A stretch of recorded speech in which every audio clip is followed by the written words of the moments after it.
all these cars lined up and down the road, and we're all sitting there trying to sleep through the night in our car. And all night long, people were banging on the door, have you seen Johnny? Have you seen Dad? Have you seen Mom? Have you seen, That was the part that gave me nightmares, because I knew everybody. It was a small town. And so it was tough. That part was tough. Well, I'm Gary Minish. I've been here forever and grew up here. My father was a longshoreman, and he was actually a supervisor for the longshoreman crew. That when the freighters came in, he'd go before everybody else and get all the equipment started and get the office set up and started, and help get ready for bringing the ship in. And it was going to be a night shift because the tanker was coming in close to 5 o'clock. And for whatever reason, for the first time ever, he was always headed off early and was almost a couple hours probably early to the freighters coming in. But that morning he got up and he said, I'm going to have breakfast. Somebody else is going to have to start up. I'm going to have breakfast before I go in. I'm going to sit down and have lunch, and I'll get there kind of late. And which was a very unusual decision for him. And I don't know, he never really knew exactly why he made that decision. It was just felt that way when he got up. And so he did. He stayed home. Mom cooked him an evening breakfast, and 4 o'clock or so. And so he was sitting in the house when the earthquake hit, which otherwise he would have been on the dock with everybody that went down with it. So that was different. And one of the things in the military, he had been through some earthquakes overseas and everything, and they got trained on what to do pretty much in an earthquake. So he fell right into his military job, and quickly, as it started shaking really, really hard, where he started getting alarmed, he had me get in the main doorway to where, if the wall falls, it goes either way and I'm still standing. And he went in, got into an archway between our kitchen and our dining room. Our dining room was very large and had a masonite floor. And he had my mother and my older sister, my brother, and my younger sister get under this great big huge round table that he had built. And he liked to build things skookum, as he would call it. So it was a very sturdily built table. So he had them get underneath that in case the roof came down. And we were all kind of riding it out, and I'm watching outside, and I'm watching all the.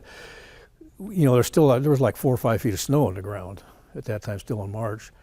And what was fascinating at first was watching waves going through the snow, just like water. So you had snow waves.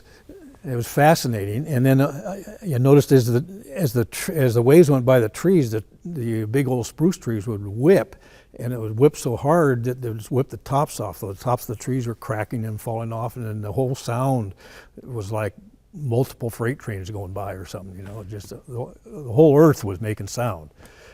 And so I'm absorbed in all this and kind of wondering what's going on. Or is this the end of the world? Or all that going through your head, trying to figure out whether you're going to survive and what's happening.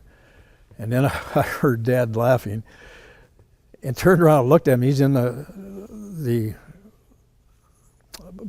border between in the archway between the kitchen and the dining room. And he's looking into the dining room and he's laughing.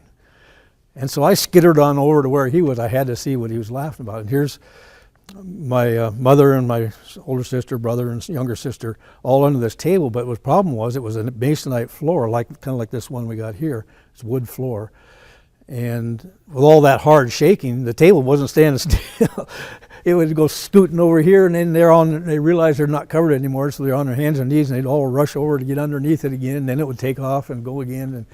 And my mother hated it when I told the story, but it was kind of funny. And so that was going on when all of a sudden we had a underground surge of water came up and blew the carpet in the sunken living room. It went down 2 steps into the living room, and it had carpet in the living room, and the whole carpet picked up, and the whole house started filling with water. And so fast. I mean, just a huge volume of water. And so Dad yelled, "Get in the car!" And we all kind of grabbed anything close to us that was even mildly valuable at that time, because we knew we weren't going to have any time. So I grabbed this little horse thing. I was always a horse person, and ran for the car. And we got in, all managed to get in the car, and he headed off the driveway. He always hand blew the driveway. We had a snowblower at that time. And so we were able to get to the base of the driveway. The driveway went up pretty steep to the highway. And there was a big sideways jolt and a bump as we got at the bottom of the driveway, which is kind of odd. But we made it up over that and got up the top of the driveway, but we couldn't get onto the highway. There was about I'd say 4 to 5 foot wide chasm, basically, between the split our driveway, ran down the side of the highway, and it was split our driveway, and we couldn't get over it. And I could jump it, but it was a bit scary because you throw a rock down it and you could hear it going, bang, bang, bang, bang, bang, bang, until you couldn't hear it anymore. And so I didn't really want to fall into that. And so we sat there and waited for quite a while at that time, and eventually some vehicles started arriving from town. What happened was between the state and the city, people that responded with equipment were able to get things fixed so that people could get across the couple of bridges we had, and to get the road fixed so they could manage the road. And then eventually a tow truck was able to get out, and he stopped and lifted the front end of our car over, and then we got a hold of the back end, lifted it over, and then we all went out. Everybody went to 6 Mile Hill, which is the highest ground in the immediate area short of going to Thompson Pass. And because the fear then, and the word that was passed around, was the fear of a tidal wave, coming in and hitting the town. So everybody in town was actually kind of came up out of town as soon as the road was open. And that's where it got kind of weird and kind of scary, was that night, because it's getting into night. It was already dark, of course. All the action, the crazy earthquake, trees whipping and breaking, and snow going like that was all one thing. It was impressive and it was wild, but it didn't leave that lasting impression. What really left the lasting impression that stuck with me for years was all these cars lined up and down the road, and we're all sitting there trying to sleep through the night in our car, and all night long people were banging on the door, have you seen Johnny? Have you seen Dad? Have you seen Mom? Have you seen, people couldn't find members of their family. And of course, our whole neighbors, all of our neighbors had gone down to watch their father and her husband work on the ship as a longshoreman. They were all on the dock when it went down. So we lost all of our neighbors in one swell swoop.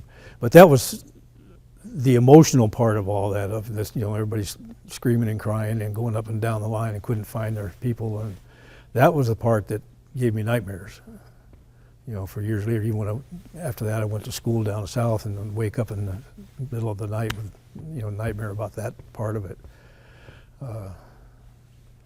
It was just because I knew everybody. It was a small town.